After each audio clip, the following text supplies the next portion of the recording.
As vastas e solitárias estradas da Rússia, meus amigos, são veias que cortam o corpo de uma terra antiga e misteriosa. Elas testemunham incontáveis viagens, suspiros de alívio e gritos de desespero.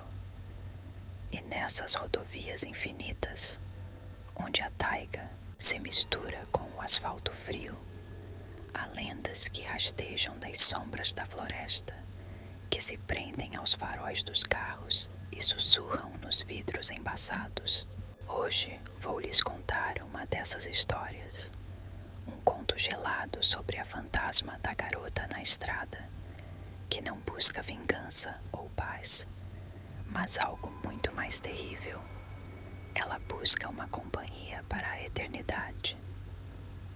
Vocês já ouviram falar das Domovoi ou das Rusalki, dos espíritos que habitam as casas e as águas da Rússia? Mas nas estradas, onde a neve cai impiedosa e o vento uiva como um lobo faminto, há outras presenças. A lenda da garota na estrada não é única à Rússia. Ela ecoa em muitas culturas. A figura da pedinte noturna que se revela ser algo mais. Mas naquelas longas e desoladas estradas russas, onde a ajuda pode estar a quilômetros de distância, a solidão e o medo se tornam a tela perfeita para o horror. Dizem que ela aparece sem aviso, uma silhueta pálida à beira da rodovia, esperando. E sua espera, meus amigos, é mais do que um pedido por carona. É um convite para o abismo.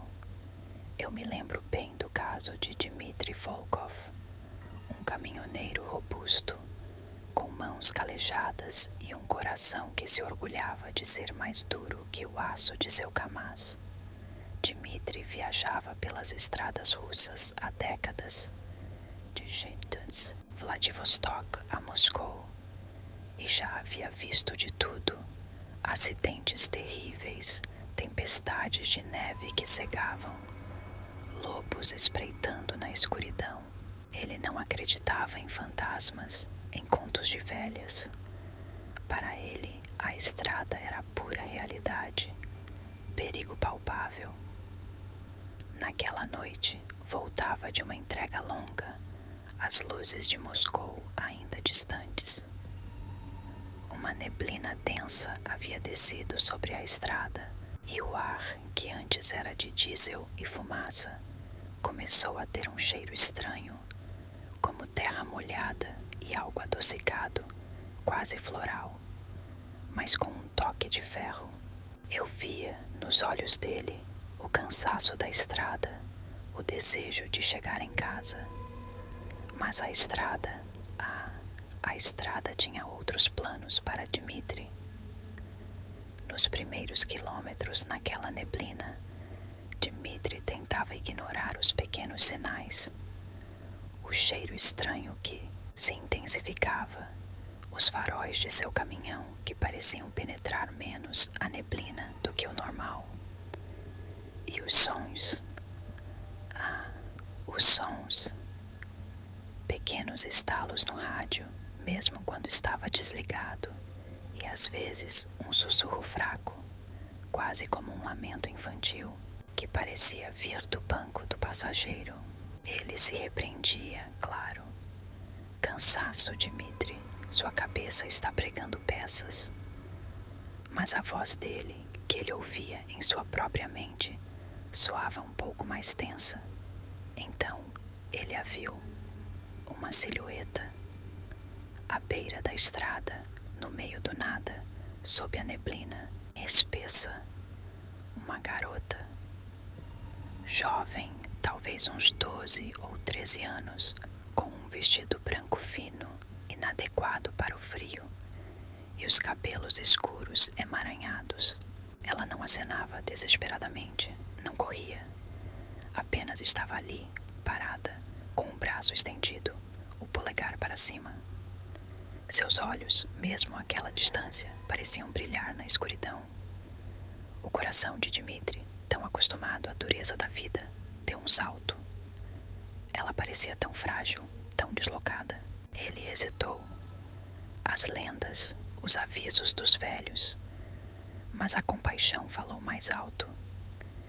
Ele parou o caminhão, o motor diesel roncando na noite. Ela subiu na cabine em silêncio. Não agradeceu. Apenas sentou-se, os olhos fixos na estrada embaçada. O cheiro de terra molhada e flores se intensificou. Dmitri sentiu um frio gélido emanar dela, mesmo com o aquecimento ligado. Ele tentou puxar conversa, mas ela não respondia. Apenas virava a cabeça ligeiramente quando ele falava, como se estivesse prestando atenção em algo mais distante. Era assustador, sim, mas ele a achou apenas traumatizada, em choque. As coisas começaram a se desdobrar de um jeito que desafiava sua crença. As luzes do painel do caminhão piscavam. O rádio ligava e desligava sozinho, soltando ruídos estáticos. E a figura da garota, ao seu lado, parecia mais nítida no reflexo do para-brisa do que em pessoa. Seus cabelos, antes escuros, pareciam clarear em certos pontos, e a pele de seus braços, que estavam expostos pelo cardigan rasgado, parecia opaca, quase translúcida. Dmitri sentiu um arrepio. Ele olhava para ela, depois para a estrada, tentando entender. Foi quando ele percebeu. Ela não estava respirando. Seus lábios não se moviam. A dúvida começou a corroer a mente de Dmitri. Ele acelerou, tentando afastar aquela sensação, aquela presença. Ele a viu no reflexo da janela. A garota virou a cabeça lentamente. Os olhos, que antes eram negros e inexpressivos, agora pareciam fixos nele.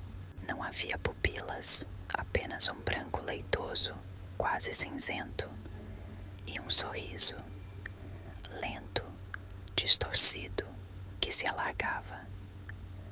Ela não tinha se mexido, mas a imagem no reflexo mostrava o sorriso. O grito de Dmitri ficou preso em sua garganta.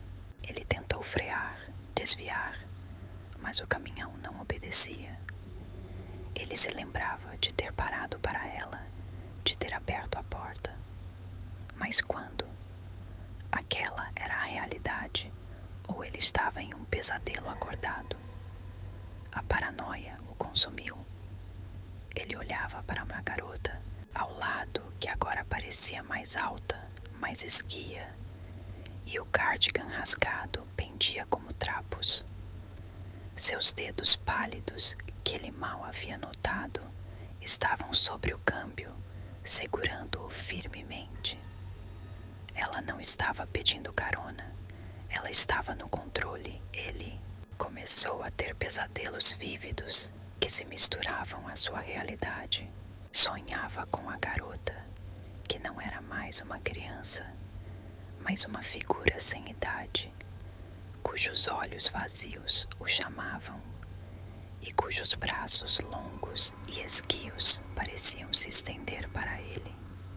Ele era arrastado para um abismo de neve e escuridão, onde centenas de carros capotados jaziam como túmulos, e a figura da garota estava em cada um deles, com seu sorriso distorcido.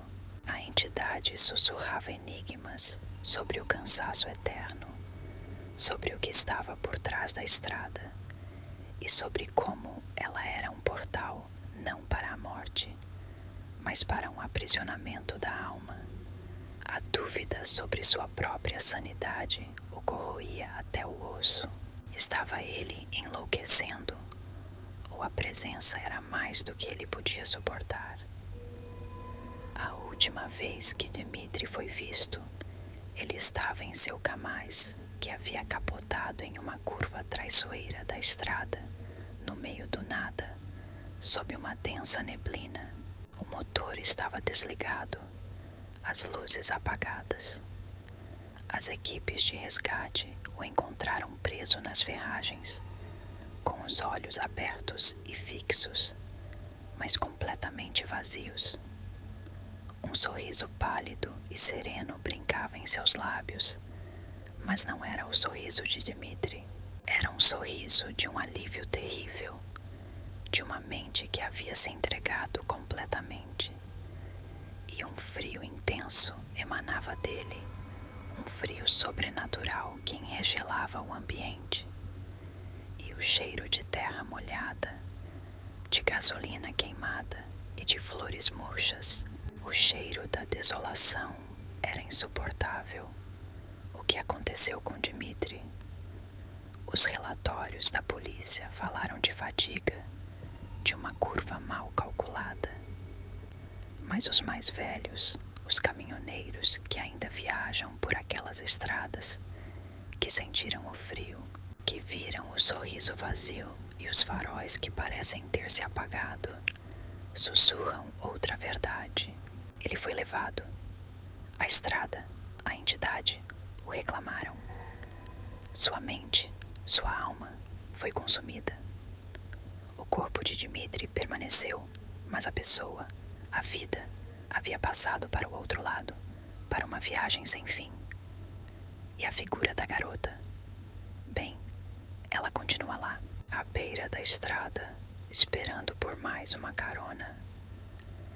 Até hoje, meus amigos, a lenda da fantasma da garota na estrada persiste nas rodovias da Rússia. E de vez em quando surgem relatos de motoristas que veem uma silhueta pálida à beira da estrada, que sentem um frio inexplicável dentro de suas cabines, ou que juram ouvir um sussurro, um lamento, vindo do banco do passageiro vazio. Será que são apenas delírios da solidão e do cansaço? Ou a lenda é mais do que um conto, um aviso para aqueles que se atrevem a dar carona ao desconhecido? E se da próxima vez que você dirigir em uma estrada deserta à noite, vir uma figura pálida estendendo o braço, você terá coragem de parar? Pensem bem, pois às vezes o maior terror não está em monstros que rastejam das sombras, mas naquilo que parece tão frágil, tão inocente, e que uma vez convidado para o seu mundo, o leva para um destino sem volta. O que você faria se a carona fosse, na verdade,